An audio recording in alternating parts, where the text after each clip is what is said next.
بلا شبہ تمام تعریفیں اس اللہ کے لیے ہیں جس کی ہم حمد بیان کرتے اور جس سے استعانت و بخشش طلب کرتے ہیں۔ ہم اپنے نفس کی شرارتوں اور اعمال کی برائیوں سے اللہ کی پناہ میں آتے ہیں۔ جسے وہ ہدایت دیتے اسے کوئی گمراہ کرنے والا نہیں، اور جسے وہ گمراہ کر دے اسے کوئی ہدایت دینے والا نہیں۔ اور میں گواہی دیتا ہوں کہ اللہ وحدہ لا شریک کے علاوہ کوئی معبود نہیں، اور ہمارا گواہی دیتا ہوں کہ ہمارے نبی محمد صلی اللہ علیہ وسلم اس کے بندے اور رسول اللہ، آپ اور آپ کے تمام آل و اصحاب پر بے بہا درود سلام نازل فرمائے۔ حمد و ثنا کے بعد اے اللہ کے بندو، اللہ سے کما حقوق ڈرو، اسلام کے مضبوط کڑے کو مضبوطی سے تھام لو۔ اے مسلمانوں، اس حقیقت پر مزاج و فطرت گواہ ہے کہ اس کائنات کا ایک ایسا پروردگار ہے جو اپنی ذات و صفات میں باکمال اور ہر صفت کے ساتھ اکمل، اعظم اور انتہا درجے سے موصوف ہے، اور ہر قسم کے حمد و ثنا ستائش صرف اسی کے لائق اور شایان شان ہے۔ اللہ کے لیے عظیم الشان اکرام و احترام اور صفات کمال کا اثبات و اقرار ہی اس کی تعظیم ہے۔ اللہ تعالیٰ کا نام الحکیم کتاب اللہ میں 90 سے زیادہ بار وارد ہوا ہے۔ اللہ تعالیٰ وہ حکیم ہے جس نے ہر چیز کو اس کا مناسب مقام عطا کیا اور اسے اس کی تخلیق و امر کے لائق رتبے پر فائز کیا۔ عزت، علم، وسعت، معرفت، توبہ اور حمد پر مشتمل باکمال حکمت و دانائی کا مالک ہے۔ اس کی حکمت و دانائی اس قدر بلیغ ہے کہ جس کی گہرائی کے ادراک سے عقل دنگ اور زبان بیان سے عاجز و بے بس ہیں، اور اسی کی حکمت و دانائی سے ہی آسمان و زمین کی ہر چیز اس کی تسبیح بیان کرتی ہے۔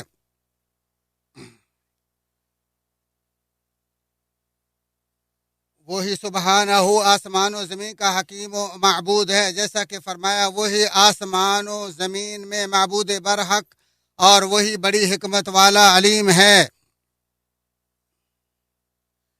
اللہ نے اپنی حکمت و دانائی کی تعریف کرتے ہوئے فرمایا تمام تعریفیں اس اللہ کے لیے ہیں جو آسمان و زمین کی ہر چیز کا مالک، اور اسی کی آخرت میں حمد ہوگی، اور وہی حکیم و خبیر ہے۔ اللہ نے اپنی پاکیزہ ذات کی تعریف کی اور کہ وہ صاحب کبریا ہے، اور آیت کے آخر میں فرمایا وہ حکیم ہے۔ آسمان و زمین میں اسی کی کبریائی اور وہی زبردست حکیم ہے۔ آسمان و زمین کے سب لشکر اسی کے ہیں، اور وہی ان میں تصرف کرنے والا بڑی حکمت والا ہے۔ جیسا کہ فرمایا آسمان و زمین کی سب فوجیں اللہ کی ہیں، اور وہی خوب جاننے والا بڑی حکمت والا ہے۔ اللہ تعالیٰ نے موسیٰ علیہ السلام کو پکارا اور اپنے بارے میں بتایا کہ وہ بڑی حکمت والا ہے، جیسا کہ فرمایا اے موسیٰ میں زبردست اور بڑی حکمت والا اللہ ہوں۔ اللہ تعالیٰ نے اپنی کتاب کی تعریف کرتے ہوئے فرمایا یہ ایسے دانا کی طرف سے ہے جس نے ہر چیز کو مناسب جگہ عطا کی اور اسے اس کے لائق رتبے پر فائز فرمایا، نیز یہ کتاب سراپا حکمت و دانائی ہے۔ ارشاد باری تعالیٰ ہے یہ باخبر حکیم کی طرف سے صاف صاف بیان کی گئی محکم آیات پر مشتمل کتاب ہے۔ لوگوں کے رزق میں کمی و بیشی بھی اسی کی حکمت کا تقاضا ہے۔ فرمایا اللہ تعالیٰ لوگوں کے لیے جو رحمت کھول دے اسے کوئی بند کرنے والا نہیں، اور جسے وہ بند کر دے اسے کوئی اس کے سوا کھولنے والا نہیں، اور وہی غالب حکمت والا ہے۔ فرشتے اپنی بے بسی و کوتاہ علمی کے مقام پر اللہ کے علم و حکمت کے اقراری ہو کر اس کے حکم کے سامنے سر تسلیم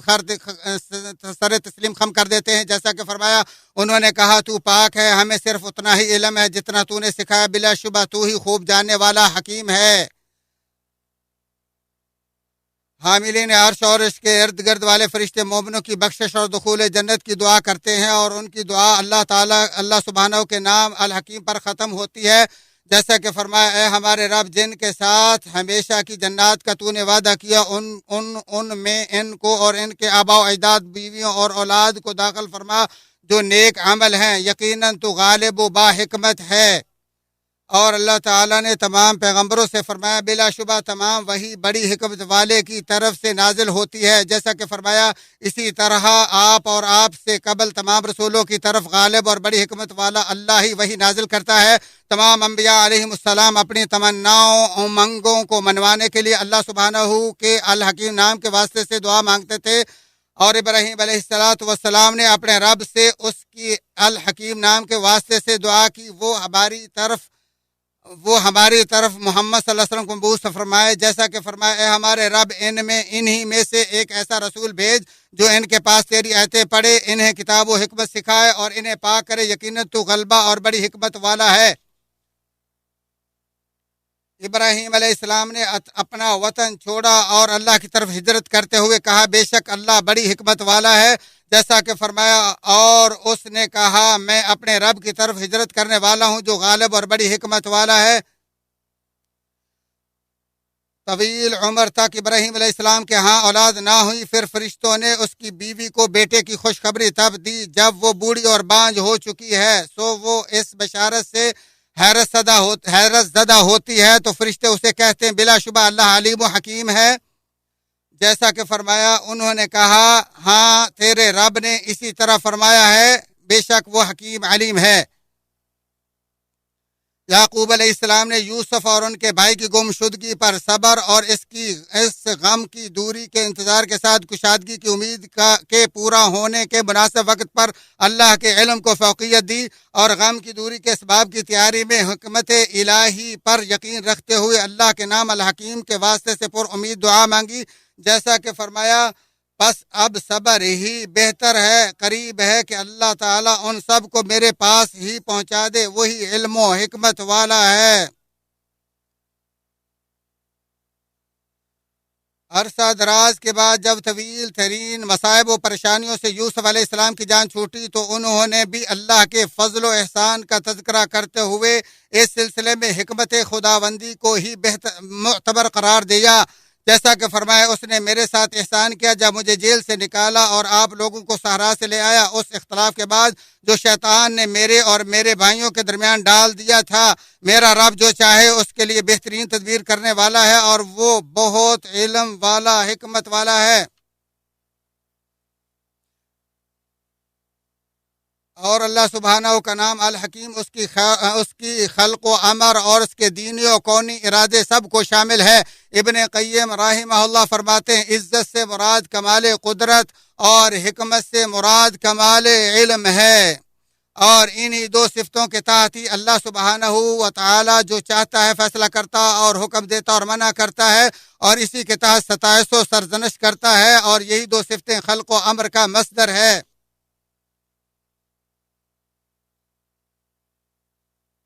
اور اللہ سبحانہ اپنی حکمت سے ہی انتہائی شاندار نظام سے تمام مخلوقات پیدا فرمائی اور انہیں باکمال ترتیب دی، زبردست تدبیر اور شاندار تقدیر بنائی اور ہر مخلوق کو اس کے شایان شان خلقت پر پیدا کیا، جیسا کہ فرمایا جس نے ہر چیز کو اس کی خاص شکل و صورت دی پھر ہدایت دی۔ اللہ تعالیٰ نے پوری مخلوق کو چیلنج کیا وہ اس کی تخلیق میں کوئی خلل نکال کر دکھائے، جیسا کہ فرمایا دوبارہ دیکھ کر چیک کر لو کیا کوئی شگاف ہے۔ اللہ کی تخلیق کی مثال یا اس کے قریب جو اس نے کائنات میں حیرت انگیز حسن انتظام اور مضبوطی پیدا کی ہے، اگر مخلوق کی ساری عقلیں مل کر بھی اس کی نقل اتارنا چاہیں تو ناممکن و محال ہے۔ اسی لیے اللہ تعالیٰ نے اپنی بعض مخلوق پر غور و فکر اور جو اس میں حسن و جمال اور مضبوطی ہے اس کے مشاہدے کا حکم دیتے ہوئے فرمایا آپ کہہ دیجئے کہ تم غور و فکر کرو کیا کیا چیزیں آسمانوں میں اور زمین میں ہیں۔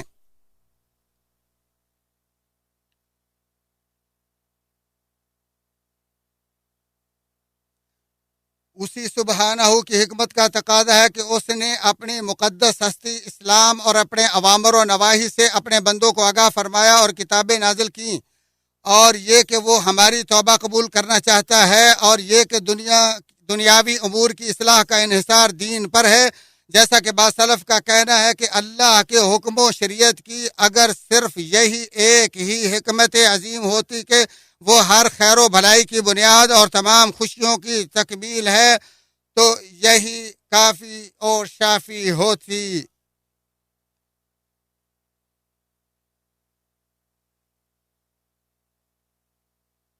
اللہ سبحانہ اپنے امر کائنات میں حکیم ہے، اپنے بندے کی تہذیب اور اس کے درجات کی بلندی کے لیے اس کے ارادے اور اختیار والے معاملات جیسے بیماری اور رزق میں کمی وغیرہ سے اسے آزماتا ہے، تو وہ ایمان و رضا پر قائم جائز و مشروع اسباب کو بروئے کار لاتے ہوئے تقدیر الہی کا دفاع اللہ کی قدرت سے کرتا ہے، اور جو کام بندے کی طاقت و اختیارات سے بالا تر ہو وہ اس سے برضا قبول کر لیتا ہے،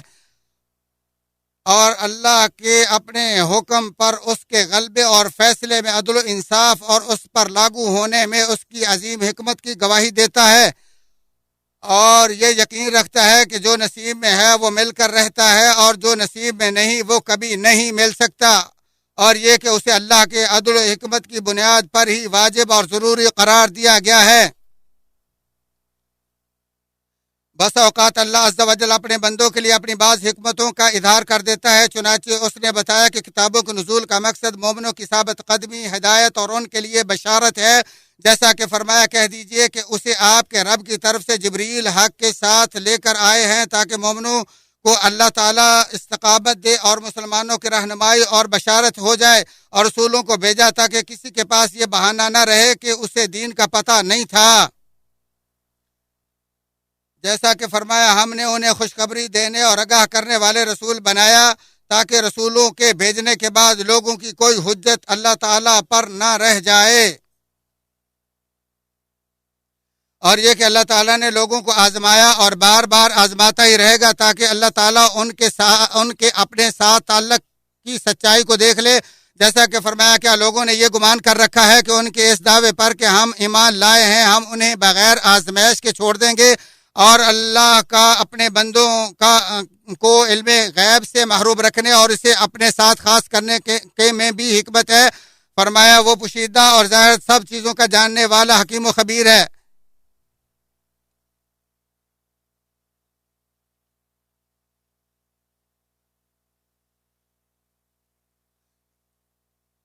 اس تمام تر تفصیل کے بعد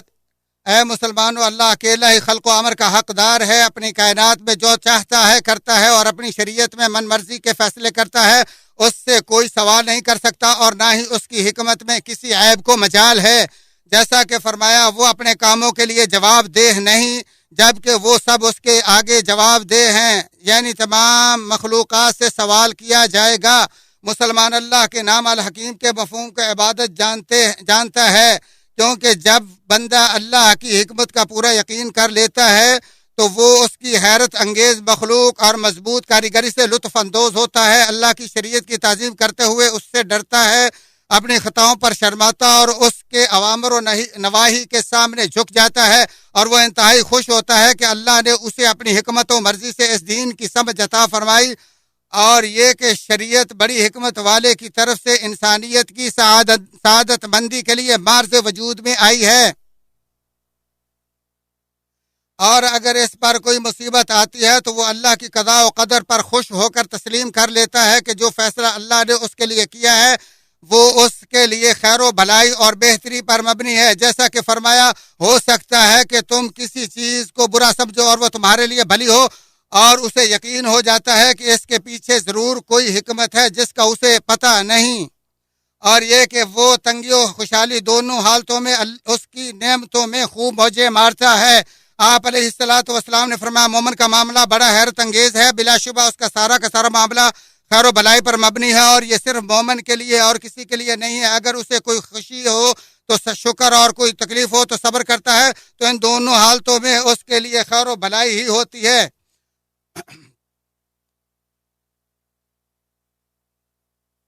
مسلم شریف۔ آپ اللہ تعالیٰ کی پیدائش اور اللہ کی بناوٹ پر خوش ہو جائیں، اور اللہ تعالیٰ جو حکیم ہے اس کی طرف اپنے تمام معاملات کو سپر کر دیں۔ اعوذ باللہ من الشیطان الرجیم۔ وہ ہر کام کی تدبیر کرتا ہے، اس کی اجازت کے بغیر کوئی اس کے پاس سفارش کرنے والا نہیں، ایسا اللہ تمہارا رب ہے سو تم اس کی عبادت کرو، کیا تم پھر بھی نصیحت نہیں پکڑتے؟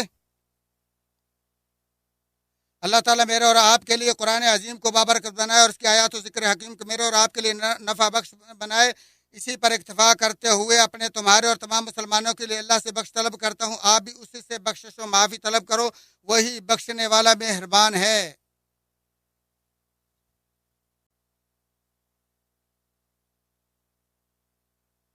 اللہ کے احسانات پر اسی کی تعریف اور توفیق و انعامات پر اس کا شکر ہے۔ میں گواہی دیتا ہوں کہ اللہ وحدہ لا شریک کے علاوہ کوئی سچا معبود نہیں، وہی عظیم الشان ہے۔ اور میں گواہی دیتا ہوں کہ ہمارے نبی محمد صلی اللہ علیہ وسلم اس کے بندے اور رسول ہیں۔ اللہ تعالیٰ آپ اور آپ کے تمام آل و اصحاب پر بے بہا صلاۃ و سلام نازل فرمائے۔ اے مسلمانوں، اللہ تعالیٰ نے اپنے بندوں کے امور کی بنیاد اپنے خلق و امر کے جلال کی پہچان پر رکھی، ان کی تفاصیل و گہرائی میں جائے بغیر، اور یہ تمام چیزوں کے اصول و فروع میں عام ہے، اور اس کی کاریگری، انوکھی ایجاد، اس کے امر و شریعت اور اس کی تقدیر کائنات کی حکمت کے مفاہیم بندوں پر عیاں ہیں، اور ان کے لیے اس کی گہری حکمت پر مشتمل عام وجہ کا جاننا ہی کافی ہے، اگرچہ انہیں اس کی تفاصیل کا علم نہیں، کیونکہ اس کا تعلق علم غیب سے ہے جسے اللہ نے اپنے لیے خاص کیا ہے۔ پھر جان لو کہ بے شک اللہ تعالیٰ نے تم کو اپنے نبی صلی اللہ علیہ وآلہ وسلم پر درود و سلام بھیجنے کا حکم دیا ہے۔ اللہ تعالیٰ قرآن حکیم میں فرمایا، بے شک اللہ تعالیٰ اور اس کے فرشتے نبی علیہ الصلوۃ والسلام پر درود بھیجتے ہیں، ایمان والو تم بھی آپ صلی اللہ علیہ وآلہ وسلم پر درود و سلام بھیجو۔ تمام سامعین کی خدمت میں گزارش ہے کہ وہ فضیلت شیخ کی دعا میں شریک ہوں اور آمین کہیں۔ اللهم صل وسلم وبارك على نبينا محمد وارض اللهم عن خلفائه الراشدين الذين قضوا بالحق وبه كانوا يعدلون، أبي بكر وعمر وعثمان وعلي، وعن سائر الصحابة أجمعين، وعنا معهم بجودك وكرمك يا أكرم الأكرمين. اللهم اعز الإسلام والمسلمين وأذل الشرك والمشركين ودمر أعداء الدين، واجعل اللهم هذا البلد آمنا مطمئنا رخاء وسائر بلاد المسلمين. اللهم ارفع الوباء عن العباد وامنن علينا بعفو وعافية منك يا رحمن، واجز اللهم خير الجزاء من عمل على كشف الغمة عن بلاد المسلمين يا رب العالمين. اللهم وفق إمامنا لهداك، واجعل عمله في رضاك، وانفع به وبولي عهده الإسلام والمسلمين يا ذا الجلال والإكرام. ربنا آتنا في الدنيا حسنة وفي الآخرة حسنة وقنا عذاب النار. ربنا ظلمنا أنفسنا وإن لم تغفر لنا وترحمنا لنكونن من الخاسرين. عباد الله، إن الله يأمر بالعدل والإحسان وإيتاء ذي القربى وينهى عن الفحشاء والمنكر والبغي يعظكم لعلكم تذكرون. فاذكروا الله العظيم الجليل يذكركم، واشكروه على آلائه ونعمه يزدكم، ولذكر الله أكبر والله يعلم ما تصنعون.